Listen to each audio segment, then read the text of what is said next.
Hey everybody, welcome back to another episode of Let's Have a Pint. Today, we have Old Rasputin.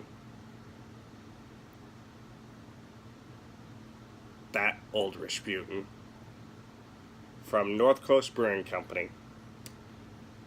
It is a Russian Imperial Stout. 9% alcohol by volume, 75 IBUs, gets an average rating of 4.02. And the description on Untappd reads, produced in the tradition of 18th century English brewers who supplied the court of Russia, Catherine the Great, Old Rasputin seems to develop a cult following wherever it goes. It's a rich, intense brew with big, complex flavors and a warming finish. I've had this beer a few times. I love it. It's actually pretty easily accessible around here. I don't know how far away North Coast is. Fort Bragg, California. So it's a little ways away.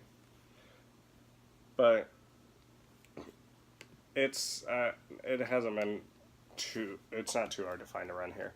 Their other brews have actually become quite difficult to find around here, and for the ones I've had of their other brews, they're actually pretty good.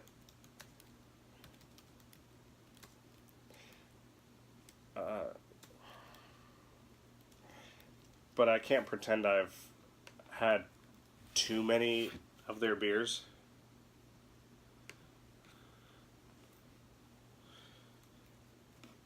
I know I've had this, I've had their Pilsner, and their Pilsner is pretty good too. But, anyways, let's get into it. I could probably do a hard pour on this bastard. This was the first big stout that I can remember that actually came in like a 4-pack and a 6-pack. I'm pretty sure it's a 4-pack that it comes in though.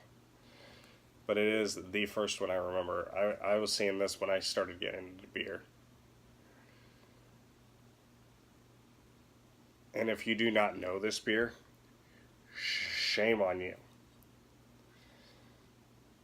This is a legendary RIS.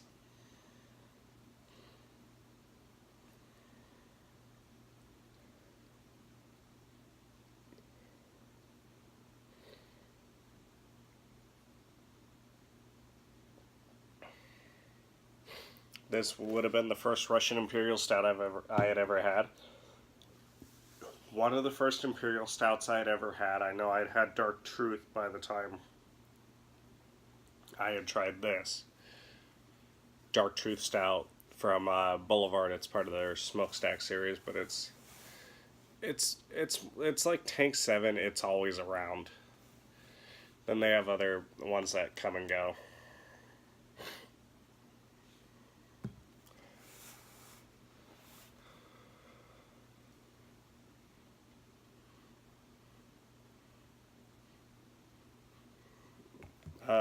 Big, rich, and malty. That's what I get out of the head. It's very malt forward.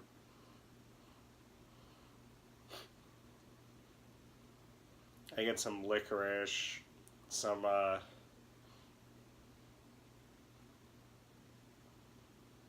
mostly liquor. Mostly licorice. There's a lot of licorice on that nose.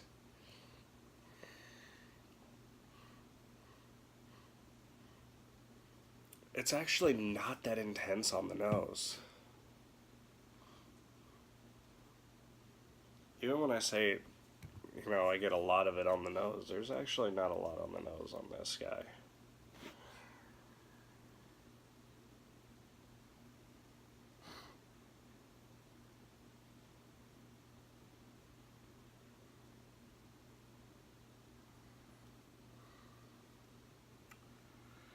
Just curious if I can find a Best Buy date. I think I found where it's at. So apparently North Coast is one of those brewers that don't put dates on them.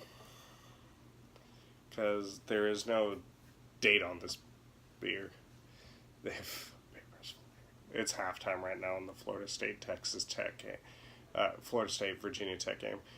Which, by the way, Virginia Tech, after the last video, just started dominating them.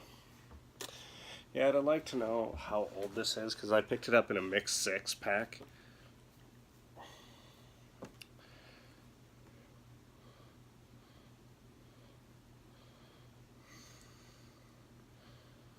Yeah, surprisingly, there's not a lot going on the head here. Now, I don't know how old this beer is. This is something you could age for 2, 3, 4 years, 5 years. I don't know if I'd push this much past 5 years. That alcohol will only preserve for so long.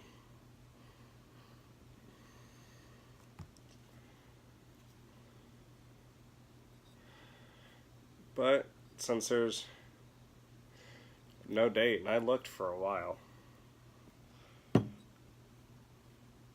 I'm going to assume that it's fine.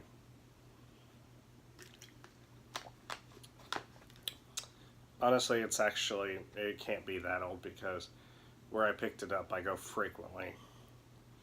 And they only recently put it on there, in the last 2 or 3 months, they only recently put it on their mixed 6-pack.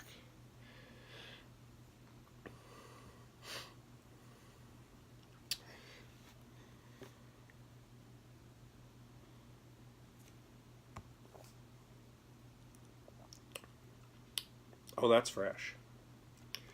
That we're not worried about then. Take a step back after that, damn. Whew. Take a step back.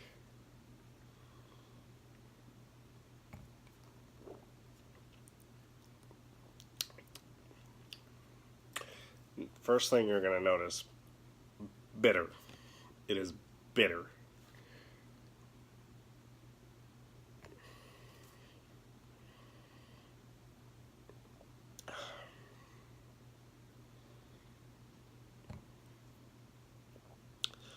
It's a little more sweet on the front of the palate.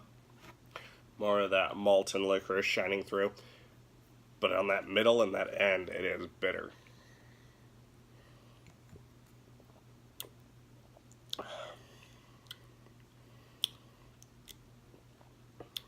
There's molasses on the end as well. An underlying molasses sweetness.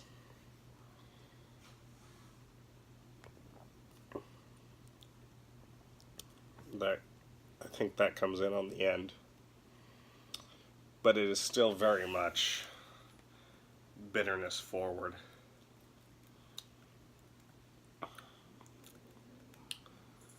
It's a damn good one.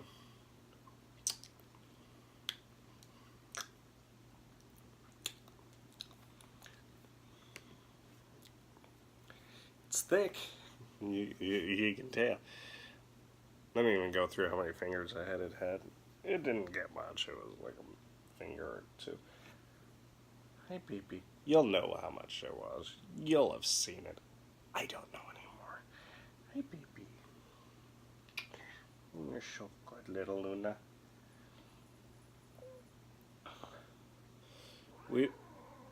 Oh, he is fine. If he comes near you, I'll smack the shit out of him. We started last night keeping Luna in the bedroom with us because there's a certain little boy who doesn't really leave her alone ever. So he's upset her greatly, so. Well, you're okay. You're okay. Come back here, little Luna. It's okay. It's okay. Luna, it's okay.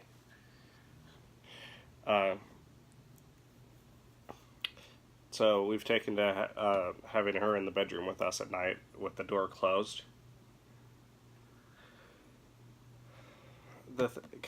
Not only because of that, but because while we're sleeping, he will take every opportunity he can possibly manage to either lay on her neck or her face. And I'm not talking about her. I'm talking about my girlfriend. That is where he lays. He will not lay next to her. He will not lay down further to where she'll be fine. Where doesn't even have to wake her up. He's gonna lay where it's the most uncomfortable. Hi Luna. Hi Luna. Hi BB. Hey BB. You're so good, BB. You're so good, BB. You're so good. You're so good, BB. But it keeps them separate. It keeps him off of his mother, who I think he would enjoy being surgically attached to her. I really do. I think he would.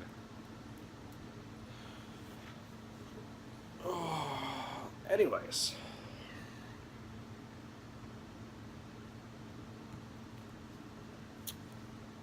It's incredibly bitter for even for an RAS, but it is good. It's very good.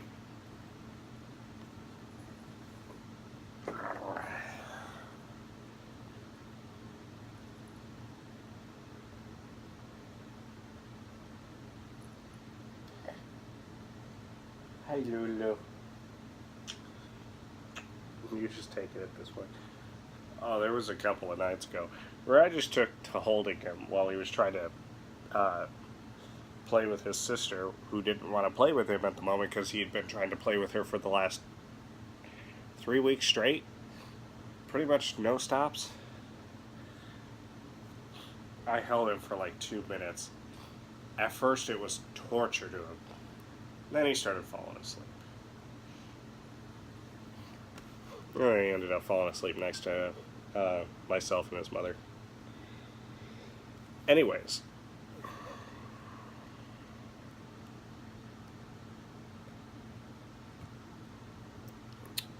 While they're on halftime, which it looks like they might be coming back soon, I wanted to go through this week's slate of games. Not, every game, but, keynotes that pertain to me, because that's what I know. If you want me to talk about your team, feel free to comment such things, or about certain teams, whatever. It doesn't have to be your team. UCF, my team's coach's former team, they won 56-17, so I don't think, against Connecticut. So, yeah, they're kicking off. So I don't think they had too big of an issue on Thursday night. Utah State gave Michigan State all they could handle, though, so hopefully that means Michigan State's very beatable. I mean, that was 31-38. The UCF-Connecticut game was 56-17. But 38-31, that's a very close game.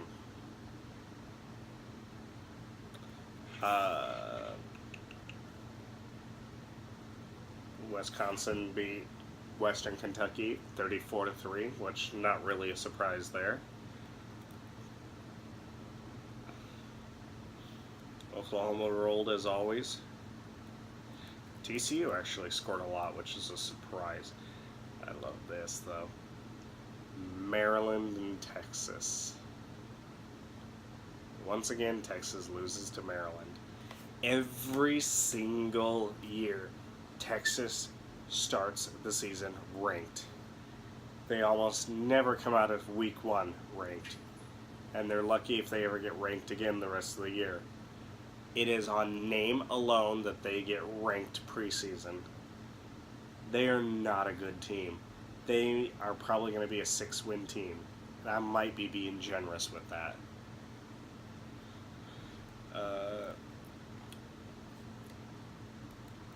I don't know if Ohio State's defense is suspect giving up 31 points to Oregon State, or if they were putting in their second and third stringers by that point. However, I know that the offense is not suspect. At 77 points they put up.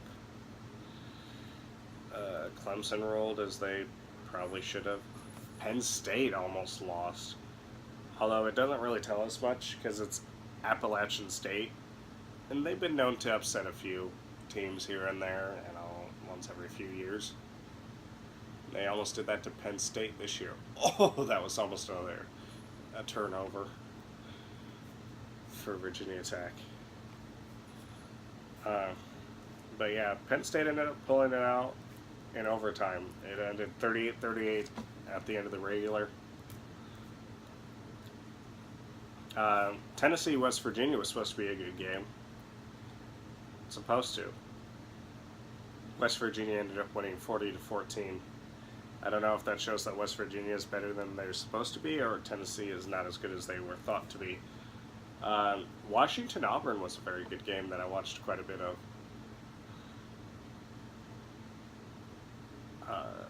That ended up at 21-16. I wish Washington would have won. They finally got the lead by a point, and then they gave up a touchdown to Auburn, and they couldn't take the lead back.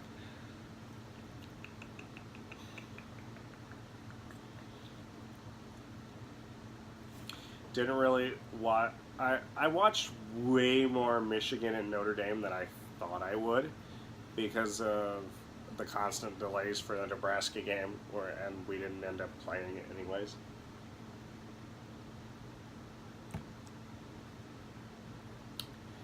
But the final score of Notre Dame 24, Michigan 17 does not show how lopsided it was. As much as I dislike Notre Dame, and I dislike Notre Dame way more than I dislike Michigan. I'm not a fan of Michigan. I don't necessarily have anything against Michigan. Dislike Notre Dame, but Notre Dame dominated Michigan. It was way more one-sided than a one possession game shows. And I am very happy that LSU destroyed Miami. Miami didn't have any business being as close as they were either. 33-17. They scored 14 in the fourth quarter. But I think LSU was probably had backups in there being up by 30 points. Unfortunately, Alabama rolled as they always fucking do. Which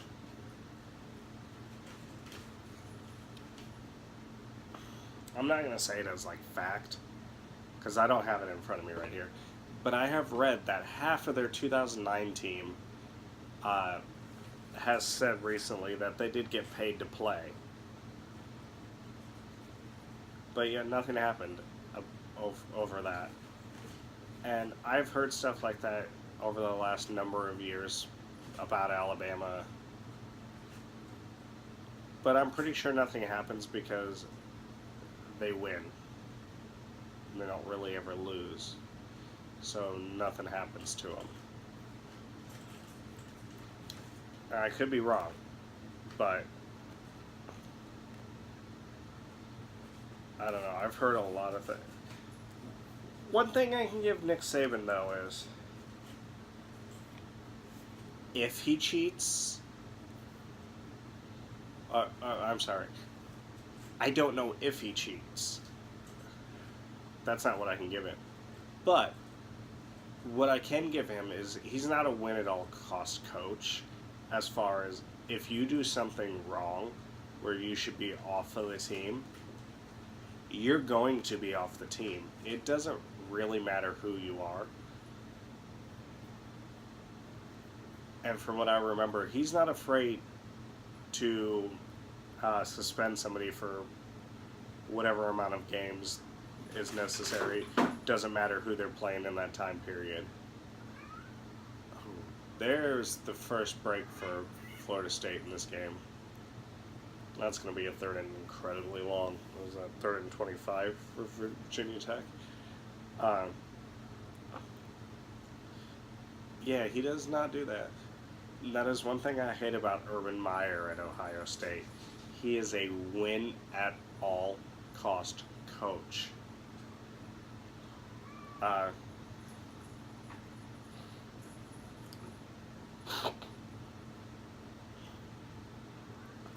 But in a sense, they're a win-at-all-cost university, too.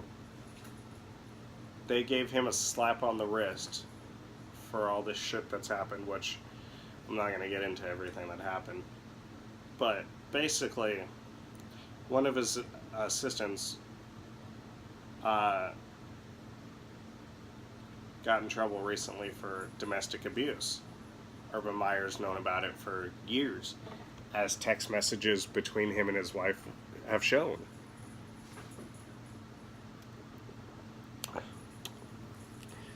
And yes, he did take it to his boss, and yes, his boss failed to say something, or to, take it further.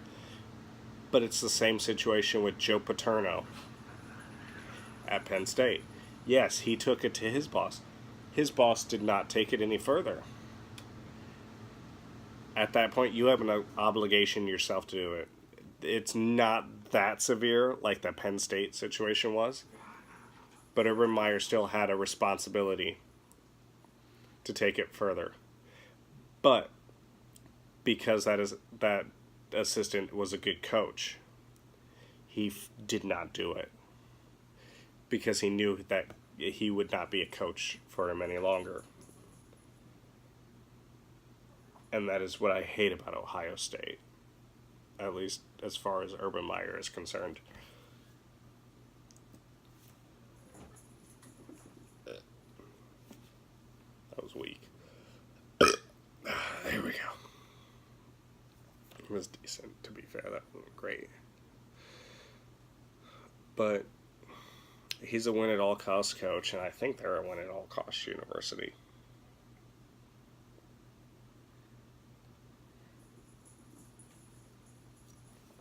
It's been a very long time since they've been just good. When was the last time they were under 10 wins? When was the last time they were under 8 wins? I don't even know the last time they were under 10 wins, to be honest with you.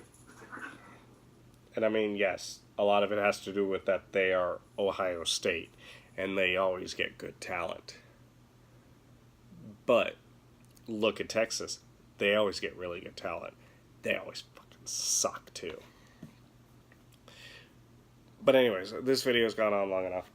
I went through what I wanted to go through for this episode. So, until next time, Prost.